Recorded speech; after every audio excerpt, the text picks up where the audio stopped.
we will need to look at all of our options, deciding between one-time and ongoing commitments, adjusting expenditures, revisiting existing funding sources, and looking at options for increasing revenues. Well, that's Seattle Mayor Bruce Harrell speaking back in February about an impending budget gap for the city of Seattle, which has been growing since he made that State of the City speech. What's the best way to patch up that gap? Well, that's the City Council's job now. They're stewing over that as they begin their end of the summer break this week.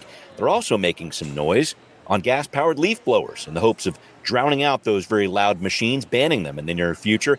And they're talking about, well, we're talking about a neighborhood that wants to tear out a part of the major highway in Seattle. Very interesting stuff. All that and more this week on Seattle News, Views, and Brews, your coffee break political podcast. I'm Brian Callanan. I'm a host on Seattle Channel. The views expressed here are definitely my own, and I am joined by none other than David Croman from the Seattle Times. David, always good to see you here. I'm looking out at the garden. I saw your tweet about this, and I thought I would ask, is the leave zucchini on a neighbor's porch day a real thing? Because I've got some product to unload here. Well, my friends in Vermont said that around there, everyone leaves their cars unlocked, and then people just walk around and drop zucchini into people's cars. So I see. Ooh, wow. At this point in the summer, it's, a perfect supply and demand model. It's suddenly the supply is way outstripping the demand for zucchini. Yeah, I know. It sounds like a very Seattle kind of a holiday, like just the right dose of passive aggression. It's like, here you go. Yeah. I mean, almost a little bit of a Krampus vibe. Like if the kids are getting bad, you're going to have zucchini on your porch. Anyway, we'll see how that all goes. David, thank you as always for joining me. Thanks to our listeners. Thanks to City Grind Espresso, our background noise sponsor for the audio podcast. They, of course, on the first floor of City Hall. Thanks also to our patrons. We love you. Thank you for coming on board. We welcome Anson as a new supporter of the show. He's at the $10 level, which earns him a Seattle News, Views, and Brews coffee mug. Got one of those 11-ounce beauties right here. It's headed your way, Anson. Thank you very much for being a patron. Our mugshot of the week from patron Zach. I put this on Twitter last week when I was on a break, but had to feature it on the show. Thanks for your support, Zach, and a beautiful blue sky mugshot there. What a summer we are having. If you listen, please do become a patron. You can get your mugshot on the show, too. That's Seattle News, Views, and Brews on Patreon. Finally, thanks to Converge Media. The video of the podcast airs on Converge Wednesday nights at 7. All right, we're going to get it going with right here, right now.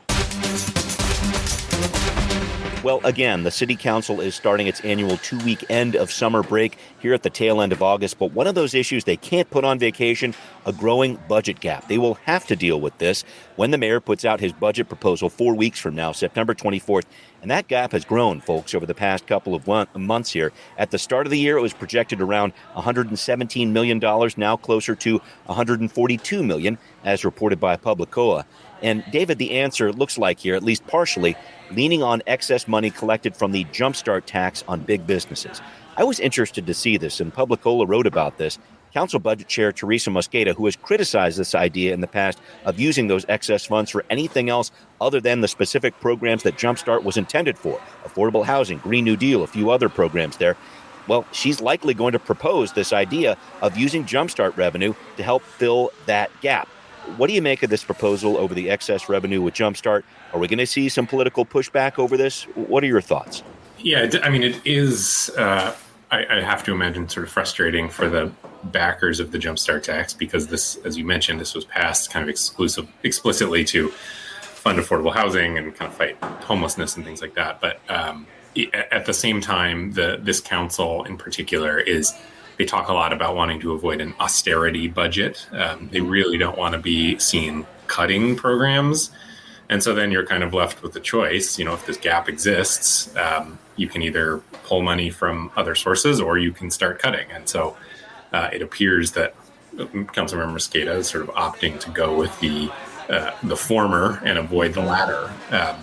We'll add that it's interesting that Mayor Harrell has talked about discussing new forms of revenue, right? New kind of progressive, as they've described, progressive forms of revenue. Yeah, he's got a task force he's set up right now. Yeah, keep going. Right. This has been a conversation in the city for a while. For years. Sort of one of the most profound frustrations of Seattle, which is their desire to tax rich people and income in a way that they're basically legally not allowed to do. And so, what can come of that task force? I would be curious to know. I think we'll probably see some, I'll say, creative ideas for expanding taxation while still kind of staying within the law. But yeah, I mean, it's certainly not where the council wanted to be when they passed the Jumpstart tax, but it's where they are.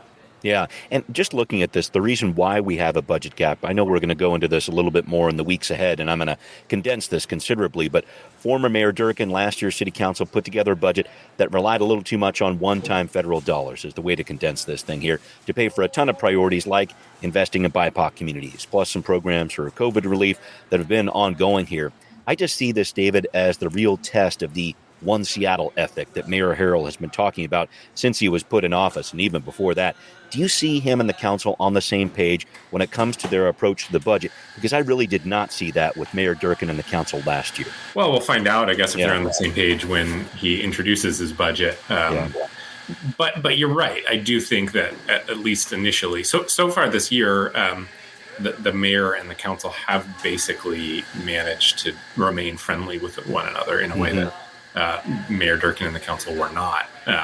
It's still early. There's plenty of opportunity for that to change, and there's no better opportunity for that to change than in budget, when the mayor and the council are sort of forced to clash in a way that maybe they can sort of avoid in other legislative priorities. But the fact that Councilmember Mosqueda is sort of endorsing the idea of using Jumpstart money to fill that budget gap is different than we've seen in past years. And then, conversely, the fact that Mayor Harrell is talking about convening this task force is also kind of closer to what maybe some members of the council want to see. So at first glance, I think they're closer together than they have been in the past. That might be because of who's in office. It also might just be because of circumstances that this budget gap didn't exist when Mayor Durkin was in office. And so now they sort of have a problem, a united problem that both of them have to solve in a pretty specific way. Right. Yeah. One Seattle put to the test here. Of course, there was that veto that the mayor pushed through a couple of months ago with regard to that plan over landlords and how they put out information or what have you. But other than that, I think it has been a pretty close-knit relationship between the mayor and the council here. Just one last piece on this, David. In looking at these Jumpstart excess revenues, looks like $71 million next year, 84 the year after that. I'm just trying to figure out what's going to be enough to fill this $142 million hole. Do they take those 2 years of excess and try to apply it to this year? There's going to be some interesting math in the months ahead. Yeah. I don't know. I'll be curious to see. I don't really have any guesses, nor am I smart enough to know exactly how they put that all together. Yeah. Well, anyway, David, you're plenty smart. Let the record reflect that. I just wanted to make sure I went down that path to start, because it's going to be very interesting to see where this thing goes.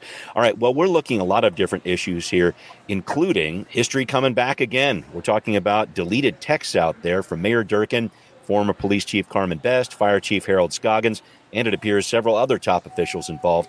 And now outgoing King County Prosecutor Dan Satterberg is asking for an investigation from Sheriff Patty Cole-Tyndall. So last year, a whistleblower brought this to light. 10 months of texts were missing. This includes some of the times the CHOP was raging on. Some texts have been recovered, many have not. David, what do you make of this idea of an investigation, and why is the prosecutor pushing for this now?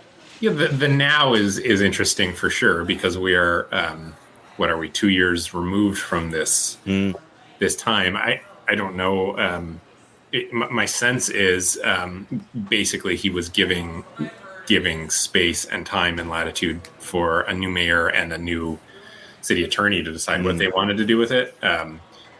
The mayor and city attorney have so far not really endorsed doing this sort of investigation. They've talked about it, right, but nothing's been done on this. Yeah, right. And the fact is, sometimes there's issues like this that just don't really seem to go away, and this seems to be one of them. That this is clearly still concerning to some people in Seattle, and certainly, folks like myself, journalists who are interested in kind of getting a view into what was happening there, still care and write about this. And so I think, just from what I've read about what Dan Satterberg was saying, it sounds like he's hearing the same things we are, which is folks who still care about this. And so, requesting an investigation is one thing.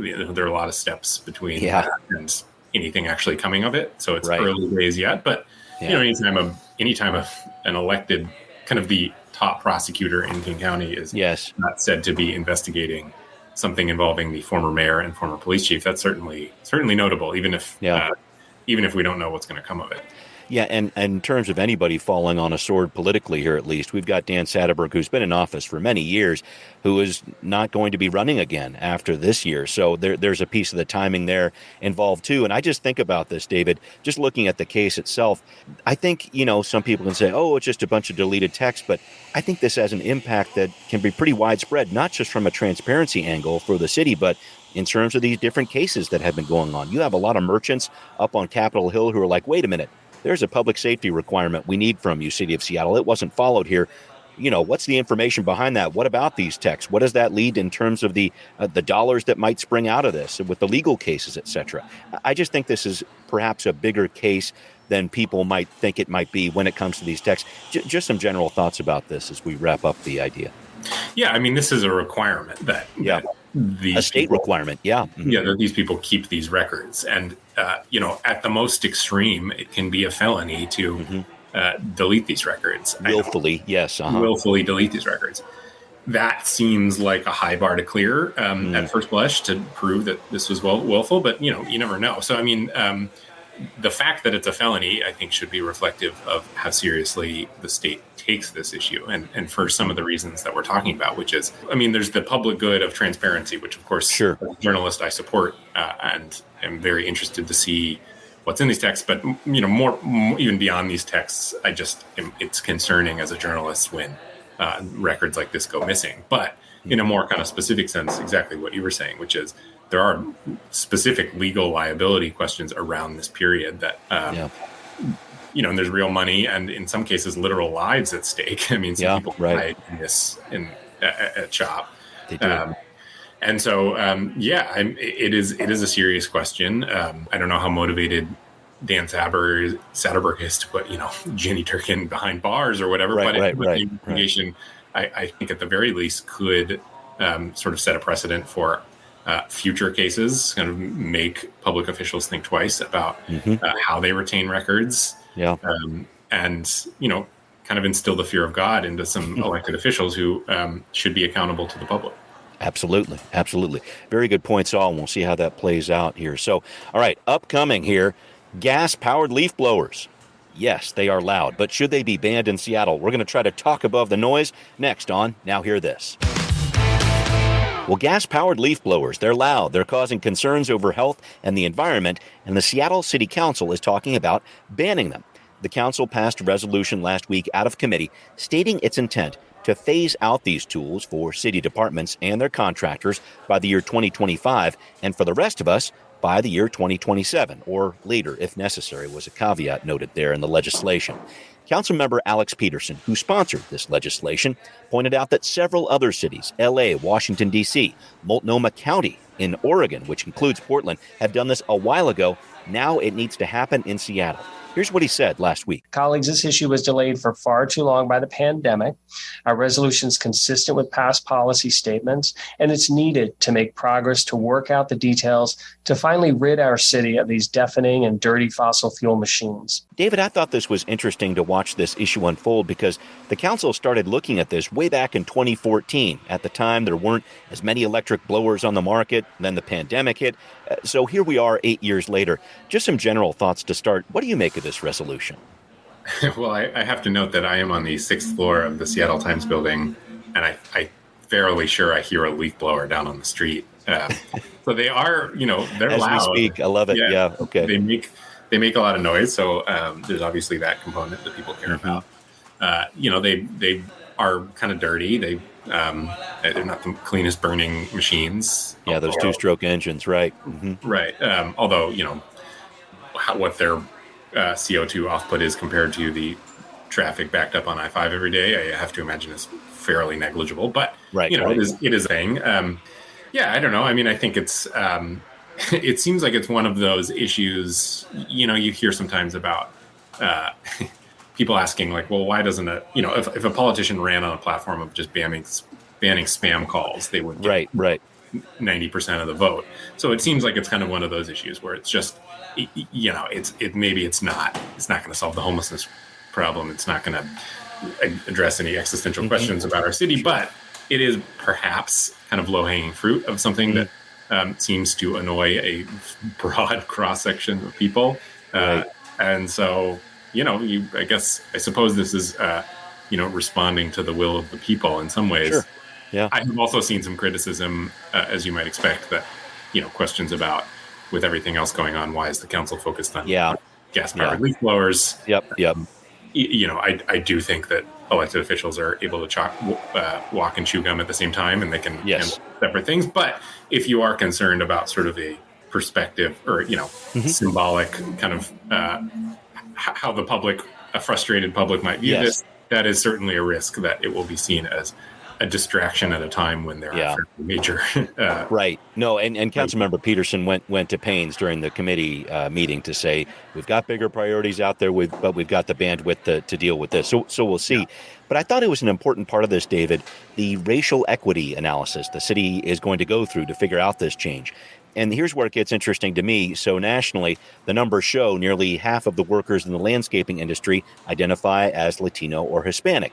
In 1998, the city of Los Angeles banned gas-powered blowers. So a little while ago here, a number of workers launched a hunger strike at that point, saying, we're not getting as much done. You're taking away our tools, taking money out of our pockets. I just think it's an interesting intersection of political issues here when you talk about racial equity, when you talk about protecting the environment, when you talk about banning leaf blowers. Do you see some kind of back and forth happening with that situation here in Seattle? We have a very large activist community here, too. Yeah, sure. I mean, I think that's a good point that a lot of the folks who are using leaf blowers are going to be, on a whole, less white and probably less rich than the city of Seattle in general. Yeah. And anyone who's ever used a leaf blower, it's undeniable the gas ones are more powerful and more effective to move leaves in a short period of time. So, right. I think that's an interesting point.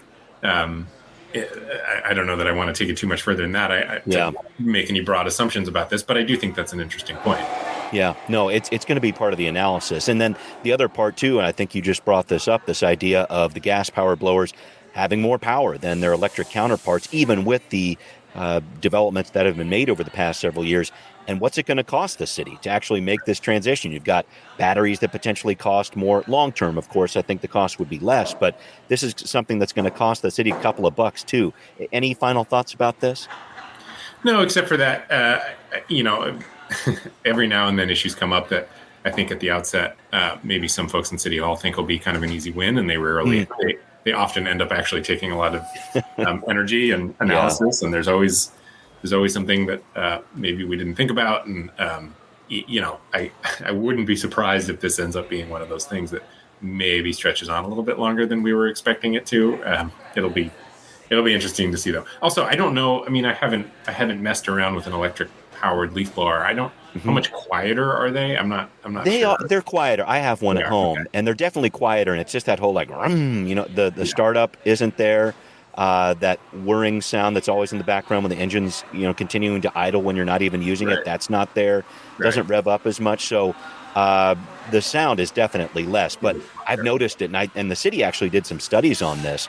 It's like, okay, this works pretty well when it's dry out there, but when it's a little wet, and newsflash, Seattle gets wet every now and then, it doesn't work as well. So I think there's some interesting pieces here, and we'll see what blows through here when it comes to these leaf blowers over the next couple of months. But I did want to get to a question, David, that one of our patrons, Sonia, was writing in and talked to us about looking at a story brought up in the Urbanist about not light rail, but regional rail that would take people longer distances. Now, the argument made in this piece in the Urbanist is we're making progress towards a foundation for regional rail with the Sounder, but we need something larger and more frequent when it comes to the system. Case in point, you got Link Light Rail. When it gets to Tacoma in the 2030s, it's estimated the trip from Tacoma to Seattle, a lot of people do make that commute, would take 74 minutes.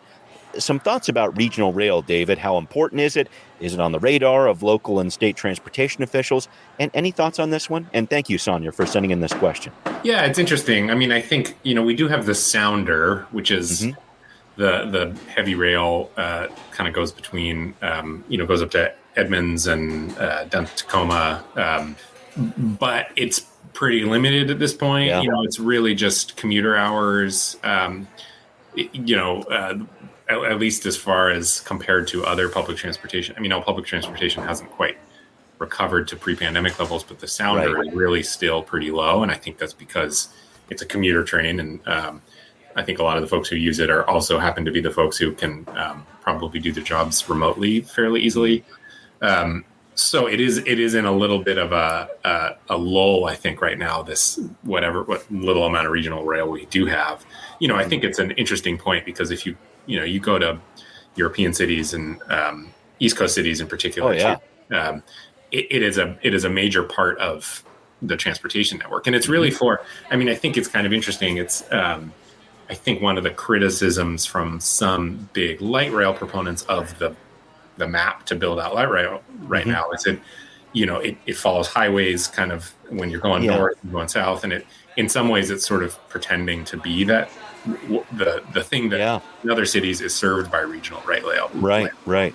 Rather than, you think of New York City, the MTA is not really about moving commuters in and out. It's getting through the city and sort of meant for short trips and public transportation, whereas the rail is what moves people in from Connecticut and New Jersey and things like that.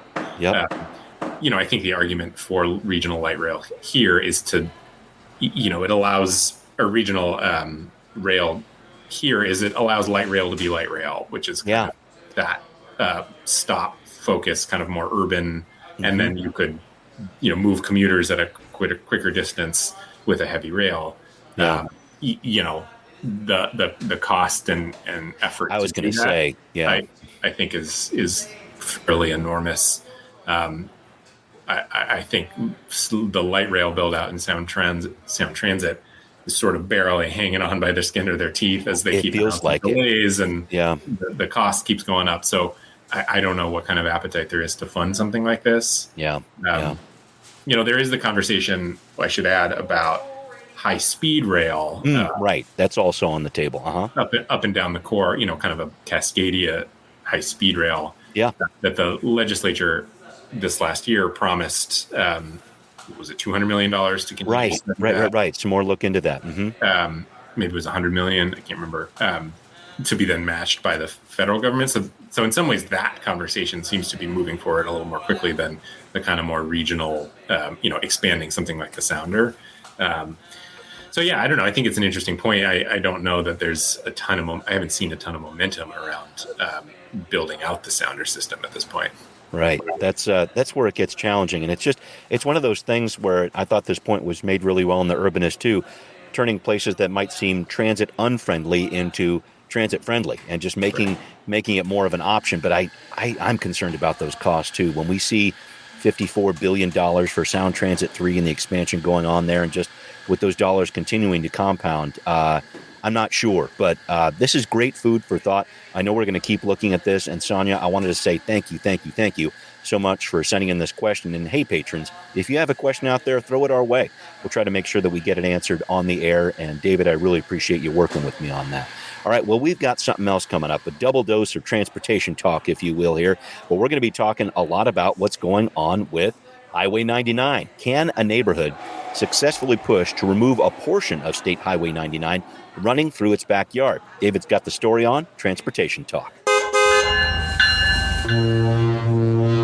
David, you recently wrote a story about a neighborhood effort to remove a portion of Highway 99 in Seattle's South Park neighborhood. You touched on this story back in February. Now it looks like the idea might have some legs to it. What's going on here? Yeah, this is really interesting to me because, as you mentioned, it's been percolating for a while. It's been this pretty impressively organized effort in the neighborhood. It was kind of someone's idea, or a couple people's idea, to remove this section. It's about, I think it's a quarter mile, half mile of Highway 99 that goes right through the middle of South Park. And the idea was you take the land and you put it into a community trust, and you can build affordable housing or grocery stores or whatever it might be.